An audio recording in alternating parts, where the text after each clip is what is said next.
Okay, here's the flat that I drew in a previous video.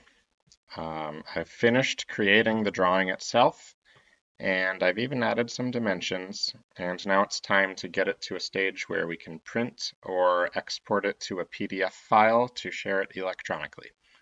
Here's how that works. It's called Viewports and Sheet Layers. So in Navigation Palette, we spend most of our time drawing on a design layer. Design layer 1 being the default. Next tab over is sheet layers. It's empty right now. We're going to create some. Next tab over from there is viewports. Also empty. We're going to make one of those next. So the way this works is we get from design layers into viewports. So a viewport is like a snapshot of all or just a portion of a design layer. So you can take a bunch of snapshots if you like, or just one, and put one or more of those snapshots onto a sheet layer. So from design layer to snap a picture of it, it becomes a viewport. Then take the viewport, put it on a sheet layer, and the sheet layer is what you actually print from or export from in order to make a PDF version. That's how that works. So to make a viewport, best thing to do is just grab a shape tool, like the rectangle. And I'm going to draw, in this case, because I've made this drawing nice and neat and my frame plan and cover plan are all aligned nicely next to each other, I could in reality draw one big rectangle across everything and just make a single viewport. But just to show you the functionality, I'm going to make two separate viewports. So my first rectangle is going to go around the cover plan only. And it disappears because I'm in a class that has a fill assigned to it, but I can just go to attributes and choose the fill and say none, and that'll let me see what I'm doing again. I don't even have to do that because once I turn this rectangle into a viewport crop, the rectangle is going to disappear. It'll be invisible.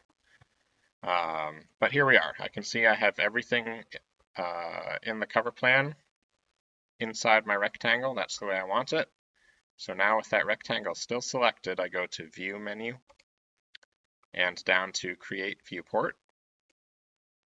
And that gets me here. On your computer, you may have had another pop-up window first asking you, do you want to use the selected shape or selected object as the viewport crop? Yes, you do.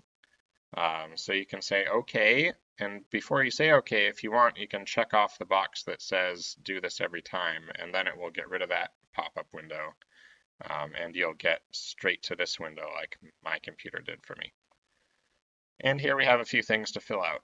First, we can name our viewport something useful, like in my case, cover plan, so I can stay organized. And then I need to tell it where to put that viewport, which layer to put it on. So if I click this drop down, I can put it on a design layer. That's kind of unusual, but has some advanced functionality attached to it. But what we would normally do is do a new sheet layer. So I'll click there, and that brings me to this pop-up to create a new sheet layer. And I can give it a number if I want. I'm going to leave that as is. I can give it a title if I want. Sure, okay, Stagecraft Demo Flat. And make sure Edit Properties After Creation is checked off and say OK. And now we are editing the properties of the sheet layer. Once again, you can give it a number and a name if you haven't yet. You don't need to change the stacking order. All this means is when you have a list of many sheet layers in one file, under the Sheet Layer tab in Navigation Palette, number 1 winds up at the top of the list, and they go down from there. So if you want to change how they stack in that list, you can do it here. Raster rendering DPI, it's good to add, make it 300, and things print a little bit better that way. And then you have page setup. I know that I'm going to need to change the size of paper. that I'm printing on in order to fit everything, but I'm going to do it later. It'll be a little easier to show you. So I'm going to skip that for now. There are multiple ways you can do this. We'll do it later on. Say OK. And that's everything I need to change here, but do note that you can change the scale of a viewport. So it's defaulting to the 1/2" scale here that my design layer was, but if I want, I can click this menu and pick a different scale. If I wanted this viewport to show up smaller or bigger than it otherwise would, sometimes that's useful. And we're going to leave everything else as is and say OK.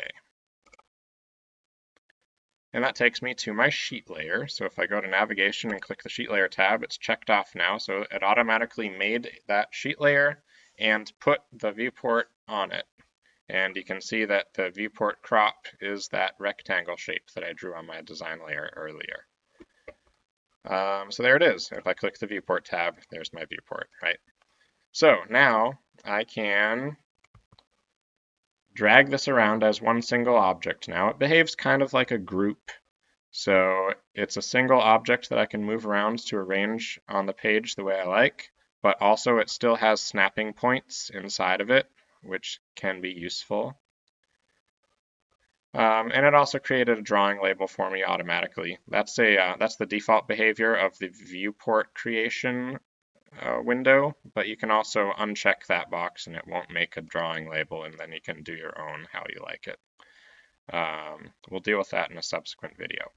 So right now, I've got one viewport, my cover plan, and I want to go back and get my frame plan too. So I'm going to go to Design Layer 1 again, double click, and let's do it again. Rectangle tool,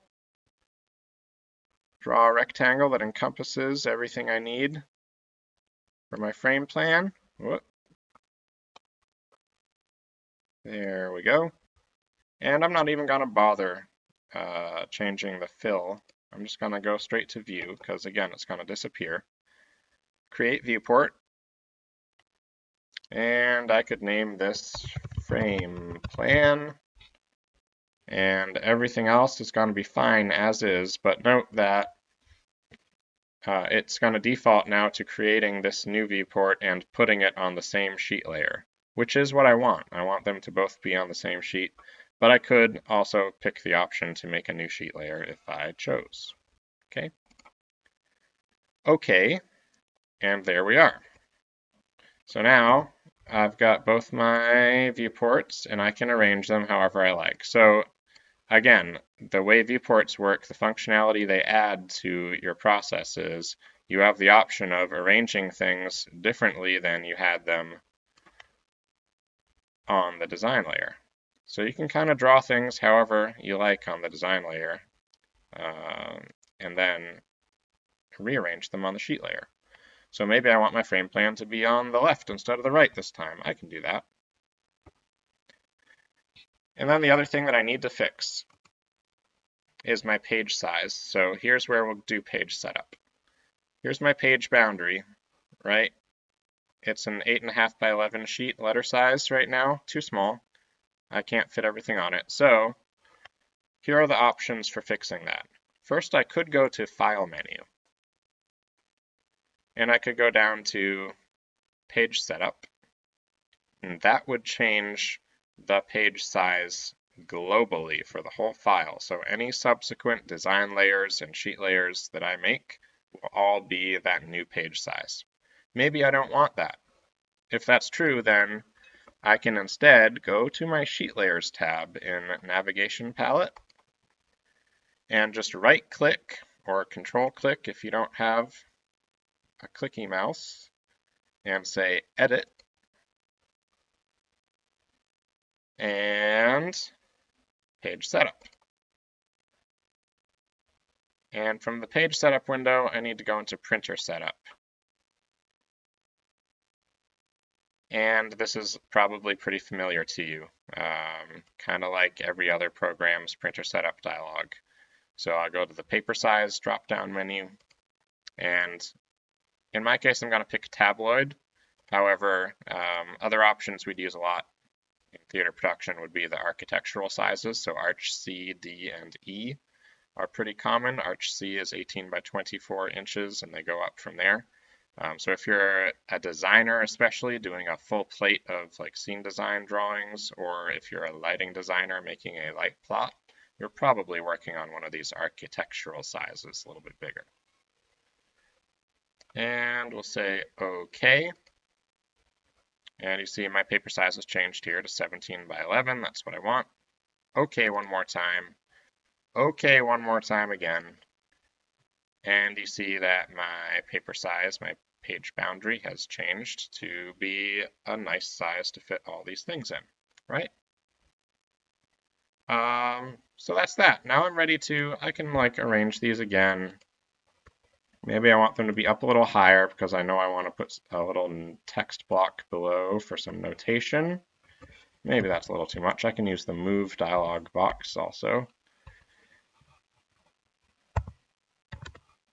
There we go. And maybe I want to move them so they're not so close together either. I can just drag them if I want. I can use the move command if I want. Something to note here is, so first of all, I'm going to use snapping and snap them corner to corner so that I know they're perfectly vertically aligned the way I like it. So it's a nice visual reference. I can see, look, that this seam catch here, this toggle flipped on face, is going to be dead centered on this seam in the cover plan the way we want it. But I want to move this over a little bit so there's a little gap between them. And watch what happens if I'll get rid of that resource manager. Watch what happens if I say move 18 inches over in the X offset. If I were in a design layer and I asked it to move something 18 inches over, because I was working in half-inch scale, that would wind up only moving things over a 3/4 of an inch on the page. So just a little nudge. But if I do it 18 inches in a sheet layer, look what happens. It disappears. It moves it way off the page. That's because sheet layers are always 1:1 scale. They're always life size because they're made for printing. So instead, I'm going to undo, get that back where it was. Instead, I need to think in terms of actual inches on the real page that it's going to print on. So like 3/4 of an inch, maybe 1 inch. Move it over 1 inch. Let's do a little more. Another 1/2 inch. Okay, sure. That's fine. There. So they're kind of arranged on the page the way I want them. Okay, I'm going to be picky. Maybe move them over a little bit more. All together now. 1/4 inch. That's a little more centered. Okay, I'm going to sign off now and come back with another video showing you how to notate and finish this printing thing. Okay?